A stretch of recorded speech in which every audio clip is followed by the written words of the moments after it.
নমস্কার বন্ধুরা, আমি নববর্ষের দিনে কি করলাম সেটাই শেয়ার করছি তোমাদের সঙ্গে। সবার প্রথমে ঘুম থেকে উঠে স্নান সেরে পুজো দিয়ে নিলাম। তারপরে চলে গেলাম মায়ের মন্দিরে পুজো দেওয়ার উদ্দেশ্যে। আমাদের এখানে কুলপুকুর মায়ের মন্দির ভীষণ জাগ্রত। মাকে দেখো কি সুন্দর দেখাচ্ছে, আর প্রচণ্ড পরিমাণে ভিড় ছিল।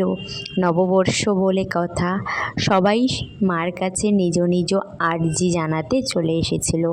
আর বাবা মহাদেবকে দেখো, আর এখানে সবাই ধূপকাঠি মোমবাতি ধরিয়ে নিচ্ছিল, মায়ের কাছে প্রার্থনা করছিল।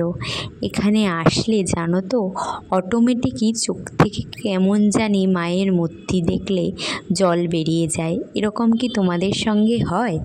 আর রয়েছে দুপুরের স্পেশাল নববর্ষের মেনু, সঙ্গে মিষ্টিও ছিল, আমি দিতে ভুলে গেছিলাম। আর বাবার আনা কুলফি দিয়ে আজকের দিনটা শেষ করলাম। দেখা হচ্ছে পরের ভিডিওতে। Thanks for watching.